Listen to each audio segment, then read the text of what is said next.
She laughed when she said it. That's the part I keep coming back to. I was on my knees beside her furnace, flashlight in my teeth, hands black with soot, and she was standing in the doorway of her utility room in a cashmere sweater that probably cost more than my truck, and she laughed and said, "Fix this before Christmas and I'll make you my head of facilities." I didn't look up. I just kept working. I remember thinking, "Lady, I've got a 9-year-old daughter waiting in my van with a juice box and a library book, and I have exactly 40 minutes before she falls asleep, and I have to carry her up 3 flights of stairs." I don't have time for jokes. Her name was Harriet. Not Harriet from accounting or Harriet from next door. Harriet Calloway, whose picture I'd seen exactly once on the cover of a business magazine in a dentist waiting room, and whose company, Calloway Integrated, owned, among other things, a distribution network that stretched from Halifax to Vancouver, and employed somewhere in the neighborhood of 4,000 people. She owned a penthouse in the Distillery District, a farmhouse outside Stratford, and a place in Kelowna she used twice a year for ice wine season. That's what her assistant told me when she called to book the service appointment. Like she was reading from a file. I own a 2017 Ram 1500 with a cracked dashboard and a HVAC certification I got from George Brown in my early 30s, after a decade of doing residential electrical work that started to feel like it was slowly taking years off my life. My name is Cal. My daughter's name is Wren. Her mother left when Wren was 4, not dramatically, not with a scene or a reason that made any particular sense, just left. A Tuesday. A note on the kitchen table. I've learned not to explain it to people anymore because everyone has a theory and none of them help. So, that's who I was when I knelt down beside Harriet Calloway's furnace on the 22nd of December and tried to figure out why a $60,000 heating system had decided to stop producing heat 3 days before Christmas. I'll tell you what I found. But first, I have to tell you what I almost didn't. The call came in at 4:15, which was already a problem. I had Wren with me because her school's winter break had started that morning and my regular after-school care didn't run during the holidays. My backup, my neighbor Brenda, who watched Wren sometimes, was visiting her daughter in Winnipeg. My mother lived in Sudbury and wasn't driving. My ex had not returned my text. I almost declined the call. The dispatcher said it was a priority booking, that the client had specifically asked for a senior technician, that there was a significant bonus attached to same-day service. I asked how significant. She told me. I looked in the rearview mirror. Wren was back there with her feet up on the seat, reading a Roald Dahl book I'd read to her twice already, her hair still in the 2 crooked braids I'd done that morning because I'd never quite figured out how to make them even. "We're going to make one more stop," I told her. She didn't look up. "Is it a house or a building?" "Building, I think. Big one. Do they have Wi-Fi?" "I'll ask." The address was in the Distillery District. I'd done work there before. Converted lofts, old brick, the kind of bones that made you appreciate whoever built things in this country 150 years ago. The Calloway unit was the penthouse, obviously. 23rd floor. The concierge called up before he let us through the lobby. Wren stood beside me in the elevator with her book under her arm, looking at her reflection in the polished doors. She had a habit of making very serious faces at herself in reflective surfaces, which I chose to interpret as self-possession rather than anything I needed to be concerned about. "You can sit in the front room and read," I told her. Don't touch anything. "I never touch anything. You touched that woman's cat last week, and she asked us to leave. That cat wanted to be touched." The elevator opened directly into the unit. That's the kind of building it was. Harriet Calloway was waiting in the foyer. She was taller than I expected, somewhere in her mid-40s, with dark hair pulled back and the particular kind of calm that comes from being very comfortable, having people enter your home to fix things. She looked at me, then looked at Wren, then looked back at me with an expression I couldn't quite read. "I didn't know you'd be bringing a helper," she said. "My daughter. She'll stay out of the way." Wren extended her hand with tremendous seriousness. "I'm Wren. I won't touch anything." Harriet shook it. Something in her face shifted very slightly, like a door opening a crack. "There's a sitting room to the left. You can use the Wi-Fi, the password's on the router." Wren looked at me. I nodded. She went. Harriet watched her go, then turned back to me. "Utility rooms through the kitchen." The furnace was a Lennox iComfort system. The kind of unit you spec into a custom build when money isn't a constraint. It had a variable speed blower, a 2-stage heat exchanger, and a communicating thermostat that talked to the rest of the building's HVAC infrastructure. It had been installed 14 months ago, according to the maintenance file Harriet handed me, by a company called Vertex Climate Solutions. I knew Vertex. Not well, but enough. They'd been around the GTA for about 6 years, expanding fast, undercutting on quotes, and making it up somewhere in the service contract fine print. The owner, a guy named Doug, I'd met him once at a trade association dinner, was the type who wore his success in the watch he chose and the way he stood at the bar. I hadn't formed a strong opinion of him. I didn't need to until that evening. The problem presented as a total lockout. The system wouldn't ignite, the error codes on the communicating board were cycling in a pattern that didn't correspond to any standard fault sequence, and the diagnostic log had a gap in it. About 11 days of data, just gone. That last part stopped me. I crouched there for a while, looking at it. Data gaps in a communicating HVAC system don't happen by accident. They happen because someone goes into the service menu and clears the log, which a homeowner doesn't know how to do, and which a technician only does if they're trying to obscure something. I took out my phone and documented everything before I touched a single component.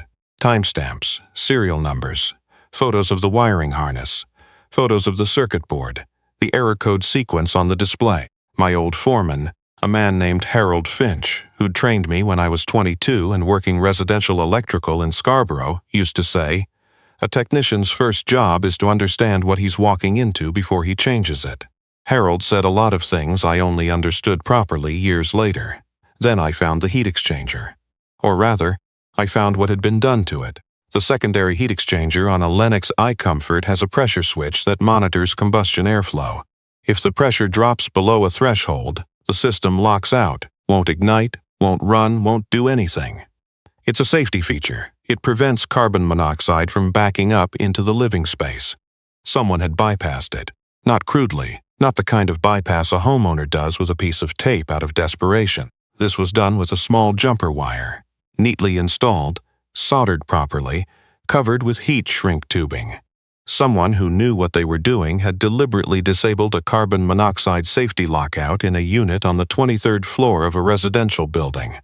The system had later developed an actual pressure fault, unrelated to the bypass, which caused the lockout I'd been called to investigate. The bypass was only visible because I'd pulled the cover panel and was looking at the exchanger directly.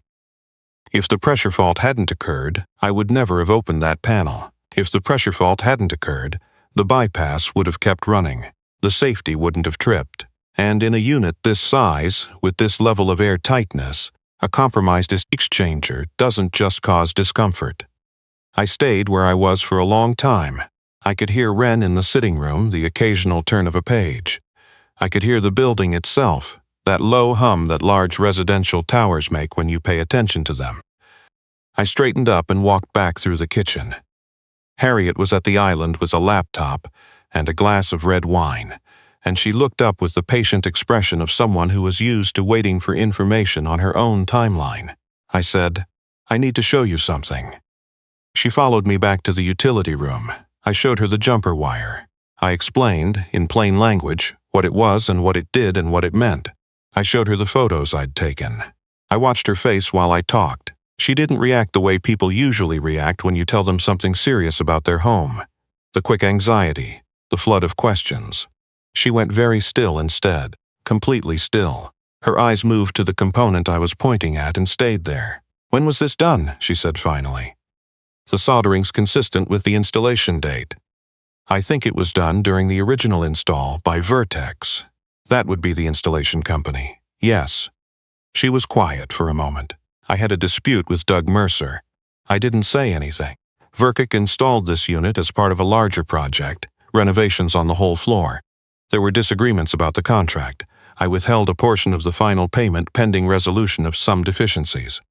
He wasn't happy about it. She paused. I assumed it was settled. My lawyer sent letters. I looked at the jumper wire again. "This isn't a deficiency." "No," she said. "It isn't." She pulled out her phone and stepped into the hallway. I heard her make 2 calls in quick succession. The first, I gathered, to her lawyer, and the second, based on the tone and the words environmental health and safety investigations, to someone at the Technical Standards and Safety Authority. I went back to work. I removed the bypass, replaced the pressure switch, cleared the fault codes, ran a full combustion analysis, and verified that the system was operating within manufacturer specifications. I documented all of it. When I was done, I tested the CO detector in the unit.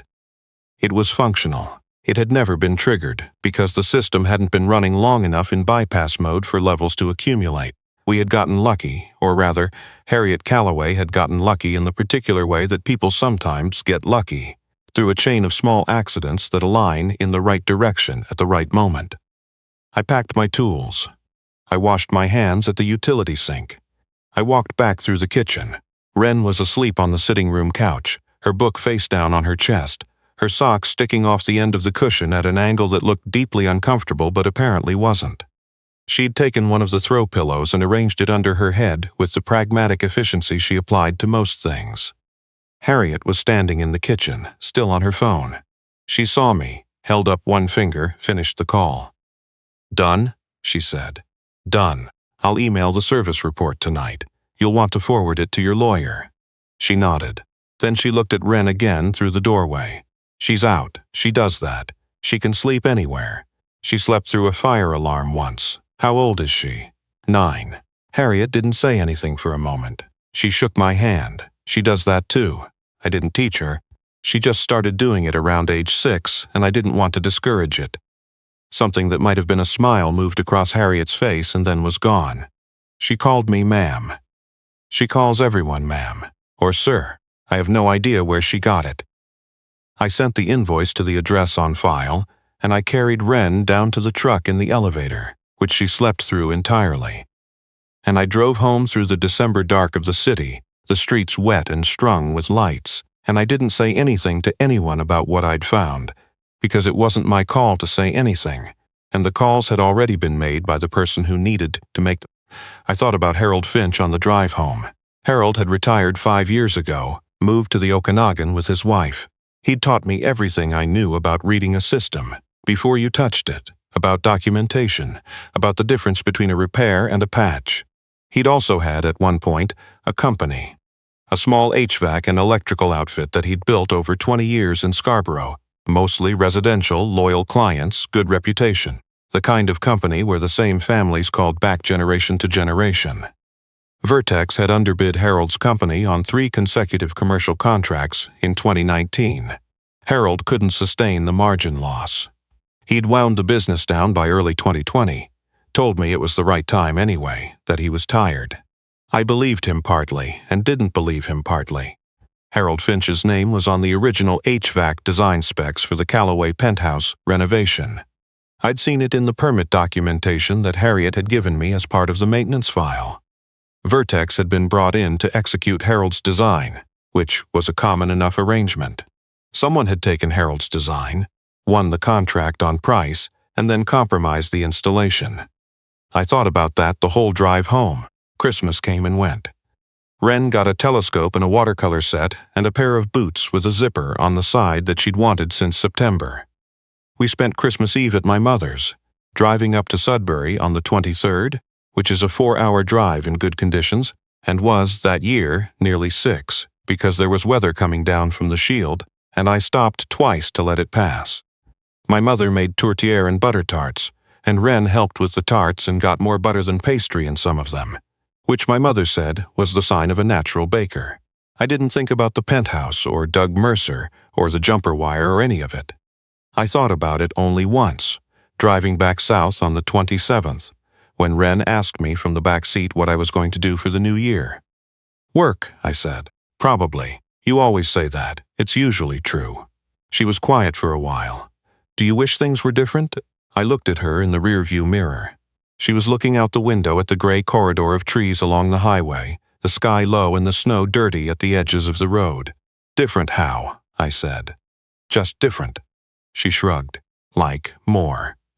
I thought about it seriously because she was 9 and she deserved a serious answer. "I think I wish things were a bit easier sometimes," I said, "but not different." She seemed to consider that. Then she went back to looking out the window. The call from Harriet's office came in the second week of January. Not from Harriet directly, from her assistant, a professional voice that gave me a time and an address and said that Miss Calloway would appreciate 15 minutes of my time. The address wasn't the penthouse. It was an office in the Exchange Tower on King Street West, 42nd floor, the kind of address that made my work boots feel conspicuous in the elevator. I wore my cleanest pants and a flannel shirt that Wren had approved by nodding once, which was her highest endorsement. Harriet's office was mostly glass, the kind of room that makes the whole city feel like a backdrop. She was at her desk when I came in, and she stood to shake my hand and gestured to a chair across from her without preamble, which I appreciated. She told me that the TSSA investigation had been opened, that Doug Mercer's company was facing not just the Calloway complaint, but two others, a commercial property in Etobicoke and a mid-rise in Mississauga, where similar anomalies had been found once investigators started looking. She told me her lawyer had been in contact with the Crown. She told me it was moving slowly, as these things do, but it was moving. I said I was glad to hear it. She looked at me for a moment. I spoke with Harold Finch, she said. I hadn't expected that. He's not an easy man to track down, she said. He doesn't have a website. He has a landline, apparently, which my assistant thought was a joke. Harold is not a joke, I said. No, he's not. She paused. He spoke very highly of you. He said, and I'm quoting this fairly precisely because it stuck with me. He said you were the only apprentice he'd ever had who read the manual before he asked questions. I didn't know what to say to that, so I didn't say anything.